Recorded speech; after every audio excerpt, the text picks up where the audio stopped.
bienvenue dans l'émission Parole de femmes. Toute cette semaine, nous allons reprendre confiance en nous, reprendre confiance aussi envers les autres et envers Dieu, parce que la confiance, c'est quelque chose qui se construit et on peut se la faire voler aussi. Et une vie où on ne fait confiance à personne, où on n'a pas confiance en soi non plus, c'est une vie qui peut être plus difficile. Et je crois que cette semaine, vous allez regagner cette confiance qui vous a été volée, cette confiance que vous avez perdue au fil des années. Cette confiance va revenir et vous ne serez plus la même d'ici la fin de la semaine. Bonjour les filles. Hello, hello. Moi j'ai confiance en Dieu, c'est pour ça que je me permets de dire. Moi je fais confiance à Nadine. Donc cette semaine, nous parlons de la confiance et je trouve que c'est un très beau thème qui s'approche un peu de la foi en fait. Et on va voir, c'est légèrement différent, mais tellement de fois on perd confiance en fait dans la vie et du coup ça nous pousse à vivre une vie où on va être dans le doute, dans le questionnement aussi, dans la confusion. Or, la confiance est quelque chose que Dieu nous donne, que Dieu souhaite que nous ayons en tant que femmes, que nous soyons des femmes confiantes. Et on a fait une série il y a quelques temps sur le fait d'être une femme pleine d'assurance, d'être la meilleure version de vous-même. Alors, je vous encourage aussi à aller les écouter si vous ne les avez pas écoutés. Ce sera un bon complément à cette émission. Et aujourd'hui, on commence avec nous, avec soi-même, comment regagner confiance en soi. Parce que, comme je l'ai dit tout à l'heure, la confiance est quelque chose qui se construit et malheureusement, toutes les femmes n'ont pas eu l'opportunité qu'on les aide à construire leur confiance en elles-mêmes. Oui, absolument. Vraiment, c'est super important pour chacune d'entre nous. Et en fait, la confiance, elle se construit déjà dès l'enfance, en fait. Dès l'enfance, on va pouvoir recevoir des paroles qui vont nous construire, nous bâtir, nous encourager, ou des paroles de dépréciation. Et la confiance en soi, en fait, c'est un langage interne qu'on a par rapport à nous-mêmes. Des fois, les gens de l'extérieur peuvent nous voir comme si on est accompli, comme si on doit avoir des choses pour lesquelles on pourrait se vanter, ou comme si on pourrait avoir des choses qu'on aurait bâties. Mais au fond de nous-mêmes, on peut vraiment être une personne qui n'a pas confiance en elle-même, qui doute de tout, qui remet tout en question, qui est insécure, qui avance dans la vie en tâtonnant. Et ça part vraiment de notre enfance, de comment on a commencé. Et c'est important de regarder ça. Qu'est-ce qui nous fait perdre confiance en soi? Des fois, c'est justement à l'enfance des paroles de dépréciation qu'on a eues, des autorités dans nos vies, donc nos parents, peut-être même des amis ou des profs à l'école. Et des fois, ça part des échecs. Des fois, on peut avoir eu un échec tellement fort qu'on perd toute confiance en nous-mêmes par rapport au lendemain. On s'est trompé. On s'est dit, mais comment j'ai pu faire une erreur pareille? Et on n'est plus capable de se relever de ça. Et donc, c'est important, je crois, dans un premier lieu, pour les personnes qui manquent de confiance en elles, qui manquent d'assurance, de se poser la question, d'où me vient ce manque d'assurance? Elle est où la plaie? Elle est où la blessure? Pour que Dieu puisse vraiment venir la colmater, la guérir, en fait. Et pour certains d'entre nous, c'est une blessure d'une relation passée, c'est une blessure des parents, des paroles des parents, c'est une blessure d'un échec qu'on a subi dans la vie. Mais c'est vraiment important de découvrir ça pour pouvoir aller de l'avant, en fait, pour pouvoir rebâtir la confiance en nous, la confiance aux autres, la confiance en Dieu. On va parler pendant la semaine, mais c'est vraiment important de partir de ce point de départ. Et moi, j'aimerais aussi, par rapport au sujet dont on est en train de parler, juste préciser aux personnes qui nous écoutent de ne pas se sentir exclues. Parce que même les personnes les plus solides peuvent facilement s'effondrer et perdre confiance en elles. Donc aujourd'hui, il y a peut-être des gens qui nous écoutent et qui vont se dire « Ah non, moi je ne me sens pas concernée, je suis quelqu'un rempli d'assurance ». Mais quelquefois, justement, comme Nadine, tu disais, il y a des situations qui vous tombent dessus comme un coup de massue, et si vous ne faites pas attention à justement ce qui est à l'intérieur de vous, mais vous risquez vraiment d'être sombrer, quoi. Moi, je me rappelle, quand je préparais l'émission, je me suis dit, mais qu'est-ce qui peut, comme ça, vraiment briser la confiance de quelqu'un? Surtout les personnes, parce que Nadine a parlé des personnes que depuis l'enfance, elles ont subi le rejet et tout, mais il y a des personnes qui ont vécu une enfance extraordinaire. Puis j'ai pensé à mon père, c'était depuis, je n'étais même pas encore née, du jour au lendemain, mon père a eu une hémiplégie, donc la moitié de son corps paralysé. Et quelqu'un qui travaillait, quelqu'un qui était habitué à voyager et tout, et du jour au lendemain, paf, tu as quelque chose comme ça qui te tombe dessus. Et là, si tu ne fais pas attention à ce qui est à l'intérieur de toi, comme tu disais Nadine, ta vie peut vraiment sombrer, tu peux vraiment perdre une confiance totale en qui tu es et en ta personne. Donc, tout le monde peut être concerné par le sujet. Certaines personnes, elles ont juste perdu un travail et puis, paf, c'est fini. Il y a d'autres personnes, c'est parce qu'il y a eu une rupture et que la confiance s'est ébranlée. Donc, tout le monde peut être concerné par le sujet. Maintenant, quand tu le sais, tu fais comme tu disais, Nadine, c'est qu'est-ce qui se passe à l'intérieur de moi? Ça vient d'où cette chose-là? Ou alors, quelle est la chose qui est susceptible de me donner un coup de massue au point où je me retrouve ébranlée dans ma confiance personnelle? Et comme tu dis, tout le monde peut être concerné, malheureusement, mais parce que on peut être très sûr de soi en général dans la vie, mais il suffit qu'on ait vécu un échec ou qu'il y ait eu une situation particulière. Il y a un domaine où on peut vivre beaucoup d'insécurité et Dieu est le Dieu de l'abondance, il est le Dieu du complet, de l'entièreté et il veut agir dans cette partie de ta vie où tu as perdu confiance en toi, cette partie de ta vie où tu ne veux pas poser d'action parce que tu as peur d'être en échec. Il y a des personnes, des femmes, elles sont très heureuses, très épanouies, mais par exemple, elles ne veulent pas conduire parce qu'elles ont eu un accident quand elles étaient plus jeunes, parce que leur sœur a eu un accident, quelqu'un de la famille a eu un accident. Et je veux dire, c'est des femmes accomplies, c'est des femmes qui ont fait tout ce qu'elles voulaient, entre guillemets, dans leur vie, qui ont réussi tout ce qu'elles ont entrepris. Mais ça, non, conduire, non, ça, c'est pas pour moi. Et bien, si c'est ton cas, aujourd'hui, le Seigneur veut te guérir, veut te soigner, veut te redonner confiance dans ce domaine exactement où t'as même pas conscience que t'as pas confiance parce que c'est un domaine qui a été oublié, qui a été, non, ça, j'y toucherai juste pas. C'est cette semaine que ça se passe. Et ça me fait penser, quand on parle de confiance et de bâtir la confiance, bon, on va pas pousser l'image trop loin, d'accord, mais aux enfants, ça me fait penser à un meuble Ikea. Et ton meuble Ikea, il est en pièces détachées et il y a plein de pièces partout, etc. Et en tant que parent, là, je veux vraiment parler aux parents, en tant que parent, notre mission est de construire cet enfant et c'est pas de le voler, c'est pas de l'affaiblir. Et ton meuble Ikea, si tu jettes la moitié des pièces et que c'est une table et tu montes que 3 pieds, ça se peut que ta table elle soit fragile. Et quelquefois, on retrouve des personnes à l'âge adulte, elles sont fragiles, elles sont, comme la Bible dit, des genoux flagellants, c'est boiteux et tu sais pas si ça va se démettre ou si ça va guérir. Et le Seigneur veut guérir, il dit que ce qui est démis soit guéri.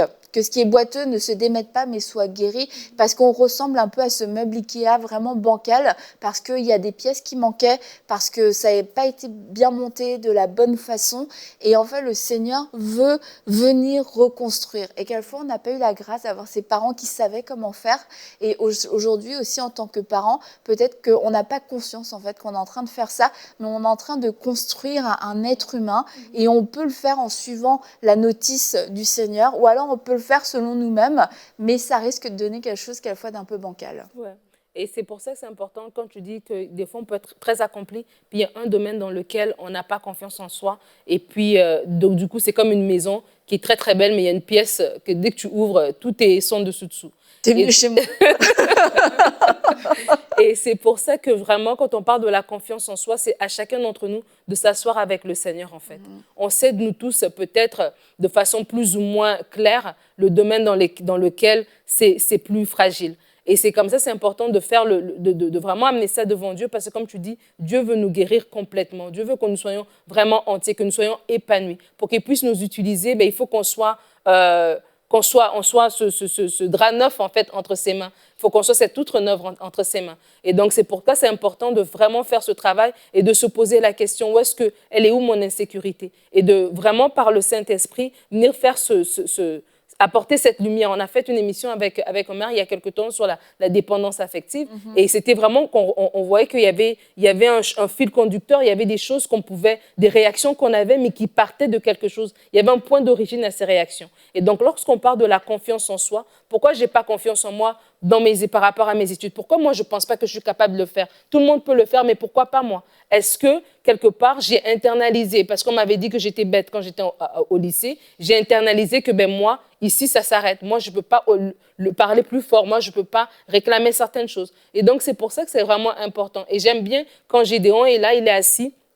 Et on connaît cette histoire d'un juge où est-ce qu'il bat le froment et tout ça. Et l'ange de l'Éternel vient le parler et qui lui dit qu'il est un vaillant héros. Et là, Gédéon est capable d'exprimer pourquoi il ne se sent pas vaillant héros. Parce qu'il est le plus petit, parce que voilà, sa tribu est la plus petite, etc. Et c'est de la même manière aussi qu'on doit être capable dans la prière de dire, Seigneur, moi, je me sens insécure dans tel domaine. Je ne me sens pas capable de parler. Je vois les autres personnes à l'église peut-être faire des choses, mais moi, je ne me sens pas capable. Et c'est comme ça que Dieu va venir ouvrir nos yeux pour dire, en fait, toi, c'est parce que tu avais placé ta confiance dans frère untel, et frère untel t'a dit que toi, l'exhortation, ce n'est pas ton truc, et du coup, tu t'es arrêté parce que tu as basé ta confiance sur telle personne. Et des fois, lorsqu'on place notre confiance plus dans les gens qu'en Dieu, c'est là aussi une source de confiance perdue. Parce que les gens vont peut-être nous décevoir. Peut-être qu'ils vont dire une parole qui n'est pas à propos, parce qu'ils ne connaissent pas notre fond. Ils sont des humains, ils nous voient avec les capacités. Et peut-être à ce moment-là, tes capacités étaient limitées et la personne, elle a parlé par rapport à ce qu'elle a vu. Et tu as pris ça comme une vérité profonde et c'est devenu une zone d'insécurité dans ta vie. Mais c'est vraiment important d'arriver à changer le focus. Mon focus n'est pas que je vais aller chercher mon approbation chez quelqu'un. Mon focus, je vais aller la chercher chez Dieu. Et c'est ça qui va bâtir la confiance en nous. Et quelquefois, c'est un combat, parce que moi, je pense à des personnes. Il y a des personnes qui manquent confiance en elles au point où elles n'arrivent même pas à s'exprimer. Elles s'excusent tout le temps, elles ont peur de parler. Et tu vois que cette personne, à l'intérieur, elle est vraiment brimée. Peut-être, comme tu as dit, parce qu'elle a internalisé tellement de choses qu'au final, tout le monde est supérieur. Et ça peut être, entre guillemets, comme biblique, genre, oui, c'est par honneur que je te fais des courbettes, considérer les autres comme supérieurs à vous-même, j'applique le verset biblique. Mais en fait, ça cache un gros manque de confiance en soi. Et quelquefois, c'est un combat parce que là, il y a une parole que je méditais dernièrement. La Bible dit qu'on ne peut pas entrer dans la maison d'un homme fort et saccager sa maison si on ne l'a pas lié. Et je sais qu'une chose que l'ennemi veut faire, souvent c'est ça, c'est qu'il veut te lier, il veut te rattacher à quelque chose dans le but de te piller, dans le but de saccager ta vie. Parce que ces choses internes que les gens transportent, qui font qu'elles manquent de confiance en elles, en fait, c'est parce qu'elles sont liées quelque part. Elles sont liées à une perception qui n'est pas bonne.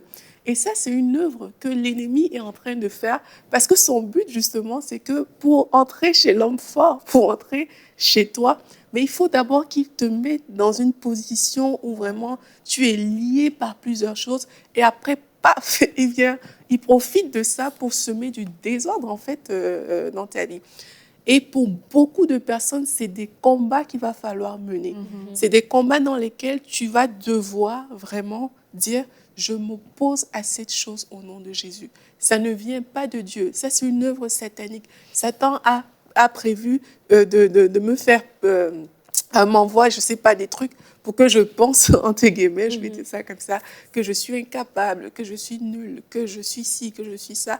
Mais toi, il va falloir prendre ces choses-là et vraiment les combattre. Dire, je ne serai pas liée par cette pensée. Je ne garderai pas ça dans mon cœur. Je refuse que cette pensée m'habite et vraiment casser ces choses dans la prière.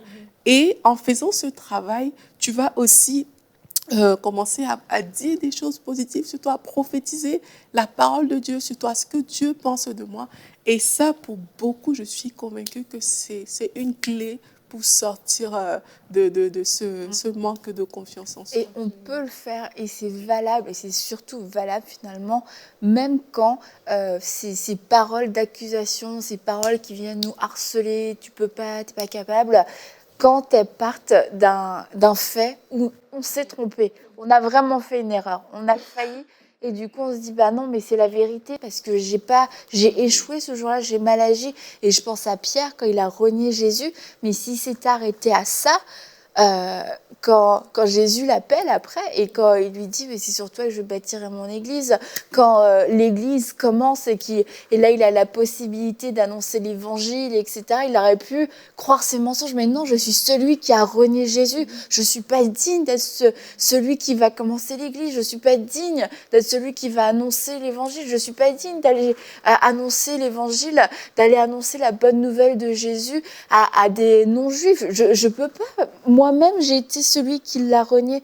Et en fait, quelquefois, ça se mélange entre, oui, un fait, il y a eu un moment donné, j'ai failli, en effet, mais Dieu m'a pardonné et Dieu, après cet épisode-là, dit non, je te crois encore. Et c'est à nous de croire ce que Dieu va dire, de croire, de s'en remettre aux conclusions de Dieu, en fait, et pas dans nos propres conclusions. Non, selon mon compte rendu, selon mon rapport, non, j'ai échoué, je suis disqualifiée.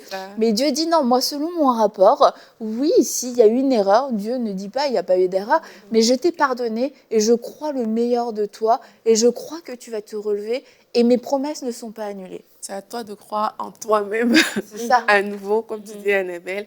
Et aussi, c'est important de faire la différence, justement, entre le fait, donc ce qui s'est passé, peut-être la chose que tu as perdue, qui a entraîné le manque de confiance, et toi-même. Parce que là, on revient encore à l'identité, quelque part.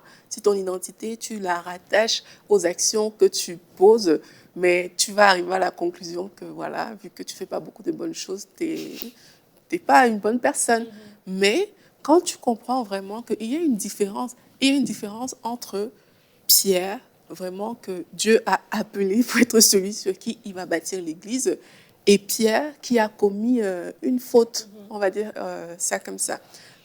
Pierre, il reste celui que Dieu a appelé pour bâtir l'église. Même s'il s'est trompé dans son parcours, il reste cette personne-là. Et c'est comme ça que le Seigneur aussi nous voit. La Bible dit qu'on est né, Dieu a formé des plans sur nos vies. C'est ces plans-là que Dieu regarde, en fait. Quand il te voit, il sait que, OK, j'ai créé Annabelle pour faire telle chose, j'ai créé Nadine pour faire telle chose. Mais toi, tu vois, mais moi, Aurélie, je ne suis pas ci, je ne suis pas ça. Mais Dieu, il ne regarde pas avec ces perceptions-là. Donc, c'est aussi le temps qu'on veut rebâtir notre confiance, de nous dire, j'aimerais avoir la perception de Dieu. J'aimerais me voir comme Dieu me voit. Je suis appelée à faire certaines choses. Je ne suis pas appelée à me morfondre. Je ne suis pas appelée toujours à me sentir le plus petit de la petite famille, de la petite tribu. Parce que ce n'est pas ça que Dieu, il voit. Lui, il voit quelqu'un de grand. Il voit un héros. Même si les circonstances actuelles ne me le montrent pas, ce n'est pas parce que je ne le vois pas que je suis appelée à être cette personne-là, en fait. Absolument. Et c'est vraiment important ce que tu es en train de dire, Aurélie. Je crois que c'est vraiment un point déclencheur pour beaucoup d'entre nous d'arriver à faire cette distinction-là entre ce que nous disons et ce que Dieu dit de nous. Et vraiment aussi de se dire, tant que je reste dans cette insécurité, tant que je reste dans ce manque de confiance, que je n'entreprends rien parce que je me sens petit par rapport à ce domaine. Et comme je dis, ça peut être vraiment un domaine. Il y a des gens pour lesquels ça peut être beaucoup plus vaste, mais il y a certains d'entre nous, c'est juste un domaine de notre vie. On est capable de fonctionner dans d'autres choses, mais il y a ce domaine-là qu'on n'a pas cédé à Dieu, en fait. Et tant que je n'ai pas cédé ce domaine, à qui est-ce que ça profite? À qui est-ce que ça profite quand je ne parle pas du Seigneur parce que je suis trop gênée, parce que je suis trop intimidée? À qui est-ce que ça profite quand j'ai des talents que je n'aimais pas en activité, quand je ne les déploie pas parce que je suis trop timide, parce que je suis trop gênée, parce qu'on m'a dit que je n'étais pas bonne, parce que je n'ai pas confiance en moi? À qui est-ce que ça profite? Et si vraiment la parole de Dieu nous dit que Dieu nous a créés, il a dit qu'on est né de Dieu, on n'est pas de la volonté d'un homme, pas de la chair, mais de Dieu. Nous sommes ses enfants et qu'il a pour chacun de nous des plans et des projets. Et il y a tellement de choses à faire. Il y a le monde à gagner pour le Seigneur. Donc, ça ne profite pas à Dieu que je sois enfermée dans mon salon à ne rien vouloir faire, alors qu'il y a des milliards et des millions de gens sur cette planète qu'il faut toucher par l'Évangile. Donc, c'est vraiment à se dire, Seigneur, ce domaine-là, je l'ai trop cédé à l'ennemi. Là, je me répands parce que mes yeux s'ouvrent et que je pensais que ma confiance en moi devait être bâtie sur mes propres capacités. Et parce que j'ai échoué dans ce domaine-là à plusieurs reprises, je me sens plus de le faire parce que je me bâtis sur mes propres capacités, en fait. Mais en fait, j'aurais dû bâtir sur toi. Et c'est vraiment la première étape, c'est de se repentir parce que c'est vraiment un changement de mentalité que de se dire, ma confiance, c'est pas bâti sur moi-même, mais c'est bâti en Dieu. C'est Dieu qui me donne la capacité de le faire. Ma capacité vient de Dieu. Je vais répondre à l'appel de Dieu. Je vais répondre à ce que je dois faire parce que de toute façon, c'est Dieu qui va le faire. Et c'est vraiment un pas de foi. Tu parlais de la foi au début de l'émission. Pour des personnes, c'est vraiment juste de se repentir tout d'abord. Seigneur, change ma façon de voir les choses. La façon dont j'abordais les choses n'était pas vraie et j'ai laissé l'ennemi me garder lié, me garder dans de l'insécurité, dans du manque de confiance en moi-même, dans du manque d'estime en moi-même pendant trop longtemps. Et j'ai gaspillé peut-être des années. Il y a des gens, vous deviez rentrer dans un programme d'études et vous n'avez pas fait, vous avez préféré prendre quelque chose de plus facile, entre guillemets, parce que vous bâtissez votre confiance sur vous-même, parce que vous rattachez à la parole que quelqu'un vous a dit il y a 5 ans, il y a 10 ans. Mais qu'est-ce que Dieu dit? Et c'est vraiment important que chacune d'entre nous puissions prendre un temps dans la prière sincère pour dire, Seigneur, viens me montrer ce que toi tu veux, viens me montrer ce que tu dis, viens me montrer quelles sont des pensées que j'ai, qui sont en fait des mensonges, que j'ai laissés prendre racine dans mon cœur au point que c'est vraiment devenu des vérités alors que ça ne l'est pas en fait. Et quand on... Ah, vas-y. Vas-y. Oui, je pense qu'aussi, il faut ouvrir vraiment ses perspectives pour comprendre que on peut faire différemment. On peut penser différemment de ce qu'on pense aujourd'hui. Parce que parfois, on est limité vraiment à ce qu'on voit ou à ce que les autres nous font croire. Il y a des personnes, moi, j'ai reçu un peu des questions comme ça, où on me dit, mais dans ma famille, par exemple, le fait que je ne sois pas mariée, le fait que je ne sois pas si, on me prend toujours pour ça. Et la personne, elle n'a pas confiance en elle juste parce qu'elle n'est pas mariée. Et juste à cause de ça, toutes les décisions, toutes les choses, la façon de se comporter tournent autour de ça, en fait. Mais moi, j'aimerais dire aux personnes, c'est possible vraiment de voir les choses différemment. Et ça aussi, comme tu dis, c'est un changement de mentalité. C'est ça aussi la repentance. En se plaçant devant Dieu et dire, Seigneur, accorde-moi la grâce de voir ce que je vois aujourd'hui avec tes yeux, de façon différente de la perception actuelle. Et c'est tellement personnel, ces choses-là, que on peut avoir 2 personnes qui ont exactement les mêmes statuts, mais tu vois une qui est tellement remplie d'assurance parce que devant Dieu, elle a cette conviction et tu vois l'autre qui est brisée, entre guillemets. Donc, allons devant Dieu, comme tu disais Nadine, et vraiment laissons le Seigneur nous remplir de ses pensées, nous remplir de sa vie, de sa joie, de sa façon de nous voir, de sa façon de voir même nos réactions, comment on doit être. Et en marchant dans cette direction-là, vraiment la confiance va se restaurer. Et tu parles de 2 personnes qui ont le même statut, mais qui n'ont pas du tout la même façon de voir les choses. Et ça me fait penser à l'histoire de Léa et Rachel. Et Léa est vraiment ce modèle de femme qui a une confiance qui est dans les chaussettes. Ouais. Vraiment, elle est dans les chaussettes. Mais on voit une évolution dans la vie de Léa. Oui. Mais tu vois, Léa, c'est vraiment un personnage qui m'intrigue beaucoup dans la parole de Dieu. Parce que tu vois, ça fait partie des exemples quand on parle de reprendre confiance en soi, lorsqu'on a laissé notre confiance être déterminée par les gens. Tu vois, Léa, elle grandit dans la maison de son père Laban. Et parce qu'elle a les yeux délicats, ben, du coup, Laban l'a déjà catégorisée en fait. Et tu sais quoi, elle, cette fille-là, il faut qu'on fasse quelque chose pour la marier parce que sinon, si Rachel part d'ici, personne ne va s'arrêter après, tu vois. Et quelque part, tu sens que c'est rentré en elle. Et alors, elle rentre dans le mariage avec cette attitude-là. Déjà, c'était pas ton mariage, tu vois. Et là, tu vas quand même dans l'attente. Tu savais que c'était pas toi qui devais être là, c'était ta sœur. Donc, ça veut dire qu'elle-même, quelque part, elle croyait qu'elle méritait pas qu'un mari vienne la voir en plein jour et la choisisse elle, tu vois. Donc, ça montre déjà qu'il y a un manque de confiance. Et là, tu rentres dans le mariage et Dieu te donne la grâce d'avoir des enfants et tu as des enfants pour gagner la confiance, pour gagner l'amour, en fait, pour gagner l'amour de Jacob, pour gagner l'amour de son mari, parce qu'elle n'avait pas confiance en elle, en fait, parce que c'était une femme qui était brisée. Et je crois que pour beaucoup d'entre nous, il y a ce point de départ. Des fois, c'est juste des gens qu'on a vraiment eu beaucoup, pour lesquels on avait beaucoup d'estime, qui nous ont dit des choses, qui nous ont perçus d'une certaine manière. Et c'est vrai qu'elle avait un œil peut-être qui n'était pas voilà, comme l'autre, mais parce qu'ils nous ont perçus d'une certaine manière, parce qu'ils nous ont donné un décret, on l'a pris pour vérité et on fonctionne par rapport à la limite que ces gens-là ont mis sur nous, par rapport aux paroles qu'ils ont mis sur nous. Donc, c'est vraiment important de se dire, tiens, moi, dans tel domaine, j'ai plus confiance en moi, je me sens plus capable de le faire. OK, d'où ça vient? De remonter à la source et de changer sa façon de voir. Seigneur, j'ai pris l'opinion de tel et je l'ai mis tellement haut et je me suis limitée là, mais maintenant, qu'est-ce que toi tu dis? Et comme Aurélie l'a dit, c'est personnel à chacune d'entre nous. On peut être toutes les trois dans la même structure, dans la même église, dans le même ministère, ministère, mais des points de vue différents, des blessures différentes, des points d'entrée de l'ennemi différents. Et c'est important de pouvoir aller vers Dieu et de dire, Seigneur, règle ça, règle ce problème. Parce qu'à la vue de tout le monde, ben, Léa, elle est bien, elle est mariée, elle a les enfants, ça a l'air, tout va bien. Mais à l'intérieur, Léa, elle souffre en fait. Et quand tu dis, on a pris le point de vue de quelqu'un, et puis c'est comme c'est devenu une vérité dans notre vie, en fait, je crois que certains d'entre vous, il y a des paroles qui sont instantanément remontées quand Nadine l'a dit. Et en fait, c'est ces paroles exactement qui vous tiennent captive, qui vous tiennent prisonnière. C'est comme des sangsues dans votre vie. À chaque fois qu'il y a de la confiance qui arrive, ces paroles reviennent et elles mangent votre confiance en vous-même, votre confiance en Dieu. Et il y a 1000 personnes qui peuvent vous dire la vérité, mais c'est ce mensonge de cette personne qui revient constamment. Et aujourd'hui, on lit cette parole dans le nom de Jésus, on la déclare sans puissance, on la déclare comme étant ce qu'elle est réellement, un mensonge qui venait tout droit de l'ennemi. Et cette parole aujourd'hui est dépourvue de toute sa puissance et elle tombe par terre, elle tombe, elle s'évapore et elle n'a plus aucun effet dans votre vie parce que cette parole était le lien, comme Aurélie a parlé de cet homme fort qui a été lié, et cette parole était ce lien qui vous gardait captif, qui vous empêchait de pouvoir voir et de pouvoir entendre. Mais cette parole aujourd'hui a été liée et elle s'est évaporée. Elle s'est évaporée, elle a perdu toute sa puissance.